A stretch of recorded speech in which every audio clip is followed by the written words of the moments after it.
yeyalemesa amataba mu Kampala for the last 40 years.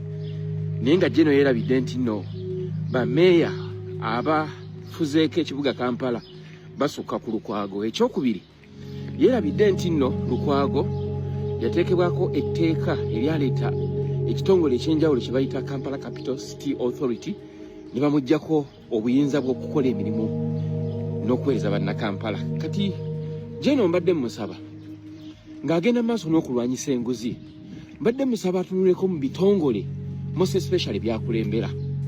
Tunulako mu kitongole kya SFC olabe abantu abali mu SFC baggwanga ki bayingirayo batya. Tunulako mu engineering brigade ya UPDF weebuuze bamawanga ameka abali mu kitongole kya engineering brigade. Kyangu nnyo okwogera nti olwanyisa nguzi naye ng'ate mu kulwanyisa enguzi okweseemu ebibyo bannayuganda babiraba. Sirabangayo muntu gwe bataanirizangako nga mu butuufu bakakamukake abantu okwenkanankana omukulu ono. Jeno njagala okujjukiza nti Anita Among ffenna gwe tutakkiriziganya naye ku ngeri gy'abadde akwatamu ssente y'omuwi w'omusolo. Obusente bw'abadde asaasaanya busammambiro ku ssente kojjaawo Jenosali Musale ne ba ankoba abalala ze baakasaasaanya oba ze baakabba ku bannayuganda. State House bw'otunuzaayo amaaso g'olunaku olwaleero, buli lunaku President Museveni ne famire ye oba akoze oba takoze alya Rolls Royce namba n'alirako n'emmotoka endala gye wandiise Range Rover. Buli lunaku ebyalikola. Kati ng'olwanyisa enguzi mbadde nkusaba osooke mu State House ogambe President Museveni asooka asale ku budget, kubanga ate ye enguzi agiriira mu mateeka wadde tatulaga bw'agiryamu. So nze ndowooza nti kibayita okwekwenyakwenya nga mulowooza nti nno bannayuganda bagenda kukkiriza okuddamu okufutibbalibwako. Ekyo tekigenda kusoboka. Oyinza okubeeka kaatikako ngera wetera okuwulira omusajja asobola okukwata omukazi, naye bw'omala okukwata omukazi ng'omukutte lwa mpaka tosobola kudda eri mu sitenseni neweewaana wabadde yaŋŋaana. Kati mu olwepinzaage katulabe kyanankola. Oyo taba musajja, abeera kisajjasajja. Bapulezidenti bameka gwe b'omanyi mu byafaayo abazze nga beekakaatika ku bantu kale ne bawangaala oba obukulembeze bwabwe abantu ne babusaamu ekitiibwa. Okulekedde ng'akalowoozo olunaku lwaleero, naye nze ndowooza nga okyalina abaana b'Abannayuganda mu basements nga tebalina musango gwonna, ate mu corruption in terms of legal perspective gwate oba osusseewo nnyo. Yenza akwagaliza entebe nga togyekakatiseko weekakatisi wabula ng'owangudde emitima gy'Abannayuganda.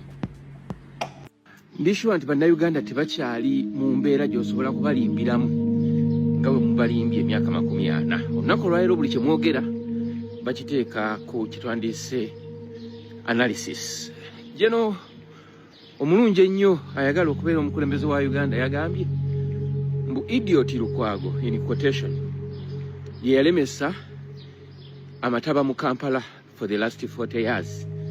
Naye nga jeno yerabidde nti no bameeya abafuzeeko ekibuga Kampala basukka ku Lukwago. Ekyokubiri yerabidde nti no Lukwago yateekebwako etteeka eryaleeta ekitongole ekyenjawulo kye bayita Kampala Capital City Authority ne bamuggyako obuyinza bw'okukola emirimu n'okuweereza bannakampala. Kati jeno mbadde musaba ng'agenda maaso n'okulwanyisa enguzi, mbadde musaba atunuleko mu bitongole most especially byakulembera.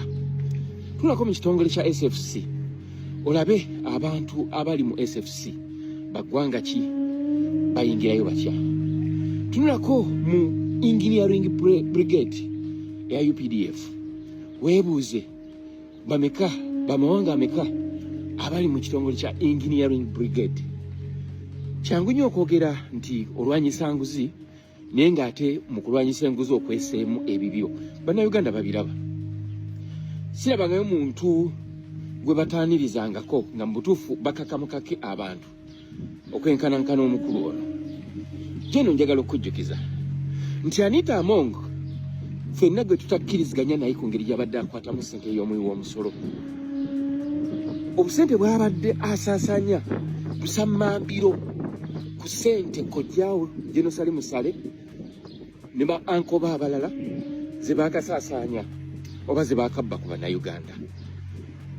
State House bw'otunuzaayo amaaso g'olunaku olwaleero, buli lunaku President Museveni ne famire ye oba akoze oba takoze aliya Rolls Royce namba n'alirako n'emmotoka endala gye wandiise Range Rover. Buli lunaku ebyo alikola. Kati ng'olwanyisa enguzi mbadde nkusaba osooke mu State House ogambe President Museveni asooka asale ku budget, kubanga ate ye enguzi agiriira mu mateeka wadde takulaga bw'agiryamu. So nze ndowooza nti kibayita okwekwenyakwenya nga mulowooza nti nno bannayuganda bagenda kukkiriza okuddamu okufutibbalibwako. Ekyo tekigenda kusoboka. Oyinza okubeeka kaati kako ngera wetera okuwulira omusajja asobola okukwata omukazi, naye bw'omala okukwata omukazi ng'omukutte lwa mpaka tosobola kudda eri mu sitenseni n'oweewaana wabadde yaŋŋaana kati mu olwepinzaage katulabe kyanankola. Oyo taba musajja, abeera kisajjasajja. Bapulezidenti bameka gwe b'omanyi mu byafaayo abazze nga beekakaatika ku bantu kale ne bawangaala oba obukulembeze bwabwe abantu ne babusaamu ekitiibwa. Ako kakulekedde ng'akalowoozo olunaku lwaleero, naye nze ndowooza nga okyali n'abaana b'Abannayuganda mu basements nga tebalina musango gwonna. Brigade eya UPDF weebuuze bamawanga ameka abali mu kitongole kya Engineering Brigade. Kyangu nnyo okwogera nti olwanyisa nguzi naye ng'ate mu kulwanyisa enguzi okweseemu ebibyo Bannayuganda babiraba. Sirabangayo muntu gwe bataanirizangako nga mu butuufu bakakamukake abantu okwenkanankana omukulu ono. Jeno njagala okujjukiza nti Anita Among ffenna gwe tutakkiriziganya naye ku ngeri gy'abadde akwatamu ssente y'omuwi w'omusolo. Obusente bw'abadde asaasaanya busammambiro ku ssente kojjaawe Jenosali Musale ne ba ankoba abalala ze baakasaasaanya oba ze baakabba ku bannayuganda. State House bw'otunuzaayo amaaso g'olunaku olwaleero, buli lunaku President Museveni ne famire ye oba akoze oba takoze aliya Rolls Royce namba n'alirako n'emmotoka endala gye wandiise Range Rover. Buli lunaku ebyo alikola. Kati ng'olwanyisa enguzi mbadde nkusaba osooke mu State House